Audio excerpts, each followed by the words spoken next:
Avez-vous déjà pensé à la façon dont les pratiques médicales du passé pourraient ressembler à l'intrigue d'un film d'horreur? Imaginez-vous traité avec des sangsues ou soumis à une chirurgie sans anesthésie. La médecine historique est pleine d'histoires surprenantes et troublantes qui défient notre compréhension actuelle de la santé et de la guérison. Dans cette vidéo, nous allons explorer ces pratiques effrayantes qui semblent incroyables, mais qui ont réellement eu lieu. Êtes-vous prêt à découvrir le côté sombre de la médecine et à comprendre comment nous sommes arrivés à ce que nous connaissons aujourd'hui? Pourquoi certaines de ces techniques ont-elles été si largement acceptées, même en connaissant les risques encourus? La vérité est que l'histoire de la médecine est un reflet de l'évolution du savoir humain et de la recherche désespérée de réponses dans un monde inconnu.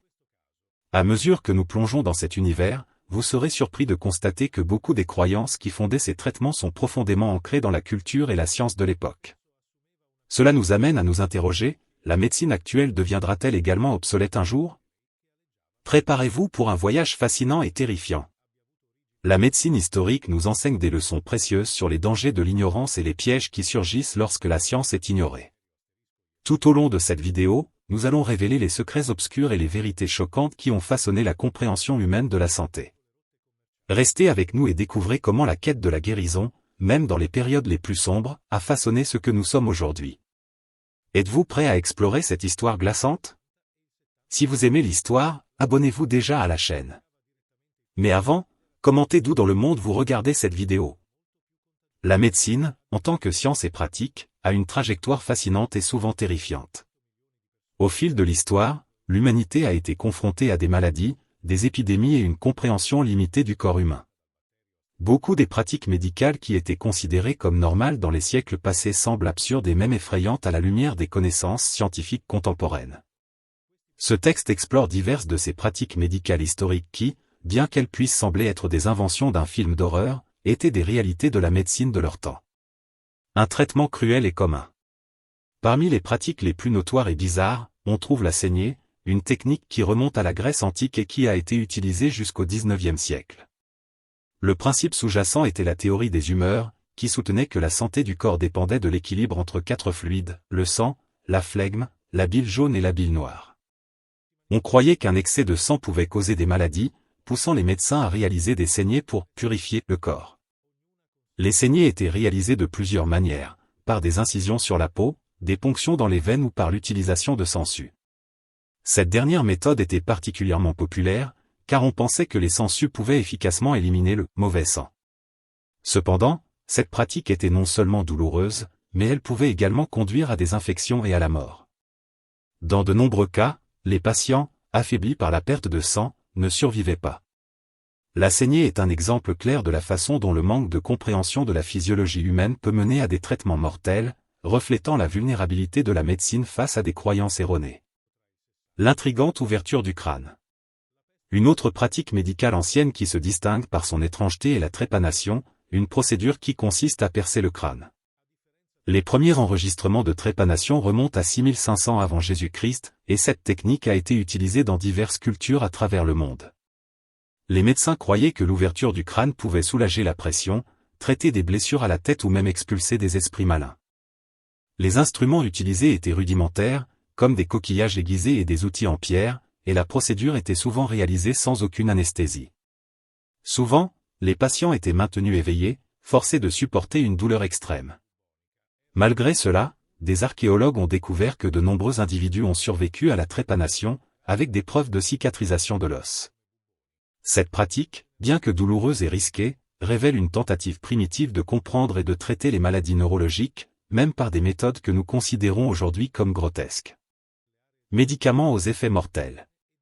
Pendant des siècles, l'utilisation d'herbes médicinales a été courante dans le monde entier, mais toutes les herbes n'étaient pas bénignes.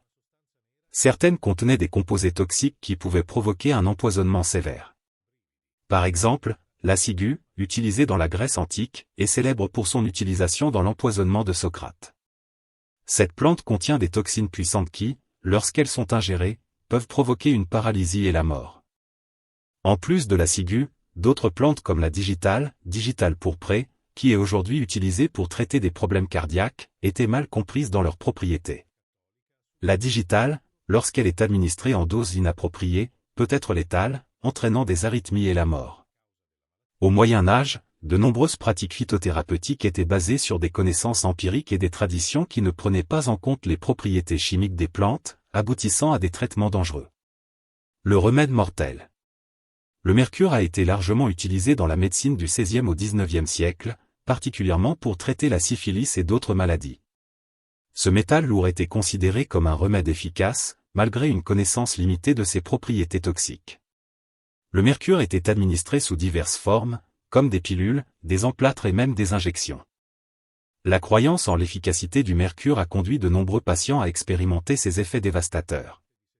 Les effets secondaires du mercure comprenaient des dommages aux reins, des problèmes neurologiques et, dans de nombreux cas, la mort. L'utilisation de cet élément dangereux est un exemple clair de la manière dont les pratiques médicales peuvent être influencées par un manque de compréhension et par le désir de trouver des solutions rapides à des maladies graves. Aujourd'hui, le mercure est reconnu comme un poison, et son utilisation est strictement interdite dans la médecine moderne. L'anesthésie.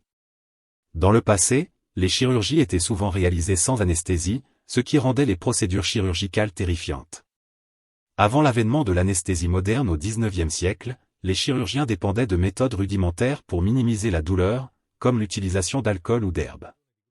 Les patients étaient souvent attachés sur des tables chirurgicales pour éviter tout mouvement durant les procédures, ce qui entraînait une expérience douloureuse et traumatisante. La douleur intense ressentie par les patients lors de chirurgies sans anesthésie causait non seulement de la souffrance, mais augmentait également le risque de complications. Les chirurgies d'amputation, par exemple, étaient particulièrement horribles, car les patients étaient contraints de supporter une douleur extrême sans aucun soulagement. L'utilisation d'anesthésiques, qui a commencé à se populariser à partir de 1846, a révolutionné la chirurgie, rendant les procédures plus sûres et moins traumatisantes. Pratiques spirituelles et médecine. Dans de nombreuses cultures anciennes, la médecine était profondément entrelacée avec des pratiques spirituelles et mystiques. Chamans, guérisseurs et prêtres réalisaient souvent des rituels pour guérir les maladies, croyant que les problèmes physiques étaient causés par des forces surnaturelles. Ces traitements pouvaient inclure l'utilisation d'amulettes, des rituels de purification et même des sacrifices d'animaux. La médecine chamanique, par exemple, reposait sur la croyance que les maladies étaient causées par des esprits malins envahissant le corps. Les chamans réalisaient des cérémonies complexes, souvent accompagnées de danses et de chants, dans l'espoir d'expulser ces esprits et de restaurer la santé du patient. Bien que beaucoup de ces pratiques semblent aujourd'hui superstitieuses, elles reflétaient une compréhension culturelle et spirituelle du corps humain et de la santé. L'utilisation de l'électricité en médecine. Au XVIIIe et XIXe siècle, l'électricité a commencé à être explorée comme une forme de traitement médical. Les médecins croyaient que l'électricité pouvait guérir une variété de conditions, allant des maladies mentales aux paralysies. Un des traitements les plus bizarres incluait l'utilisation de bains électriques, où les patients étaient immergés dans l'eau pendant que de l'électricité était appliquée à leur corps. L'idée de recevoir un choc électrique comme traitement peut sembler effrayante, mais beaucoup croyaient que cela pouvait guérir des maladies. Un des exemples les plus notables est l'électrochoc thérapeutique, qui, bien qu'il ait évolué vers la thérapie électroconvulsive, ECT, moderne, était pratiqué de manière beaucoup plus rudimentaire et sans aucune anesthésie. De nombreux patients ont rapporté des expériences traumatisantes, et certains médecins utilisaient l'électricité de manière irresponsable, causant des dommages permanents. Cette pratique, bien qu'elle soit considérée comme innovante à l'époque, illustre une fois de plus comment la médecine peut échouer dans ses tentatives de comprendre et de traiter la douleur humaine. La mystique des médicaments anciens. Dans l'Antiquité, de nombreux médicaments étaient fabriqués à partir d'ingrédients que nous considérons aujourd'hui comme inhabituels voire absurdes. Par exemple, les Égyptiens utilisaient le cerveau de crocodile comme remède contre les maux de tête et l'épilepsie, croyant que cette substance avait des propriétés curatives. De plus, l'utilisation de sang humain comme médicament était également enregistrée dans diverses cultures, où l'on croyait qu'il pouvait guérir des maladies ou donner de la vitalité aux patients. Ces traitements, bien que profondément enracinés dans les traditions culturelles, révèlent le manque de compréhension qui existait sur le corps humain et la médecine.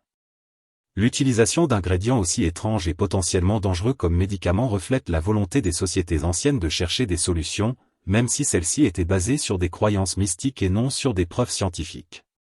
Un autre aspect sombre de la médecine historique est le manque de considération éthique dans de nombreuses pratiques médicales. Des expériences sur des patients étaient courantes, souvent réalisées sans consentement ni connaissance des personnes impliquées. Un des exemples les plus notables est l'étude de Tuskegee, où des centaines d'hommes afro-américains atteints de syphilis ont été laissés sans traitement pour observer la progression de la maladie, même après la découverte de la pénicilline comme remède. Ce type de pratique souligne l'importance de l'éthique en médecine, qui a évolué de manière significative au fil du temps. Aujourd'hui, les principes éthiques sont fondamentaux dans la recherche médicale et le traitement des patients, garantissant que la dignité et les droits des individus soient respectés. Le passé sombre de la médecine sert de rappel des erreurs qui peuvent survenir lorsque la science est mélangée à des préjugés sociaux et à un manque d'éthique. Croyez-vous que certaines pratiques médicales du passé, aussi grotesques qu'elles paraissent, pourraient avoir une certaine validité ou efficacité que nous ignorons aujourd'hui? Laissez votre avis dans les commentaires. L'histoire de la médecine est remplie de pratiques qui, bien que pouvant sembler absurdes ou terrifiantes aujourd'hui, étaient des tentatives légitimes de comprendre et de traiter les maladies. L'évolution de la médecine témoigne du progrès de l'humanité, depuis l'ignorance et les mythes jusqu'à la connaissance scientifique et l'éthique. Chaque pratique, aussi étrange soit-elle, reflète une quête continue de guérison et de compréhension du corps humain.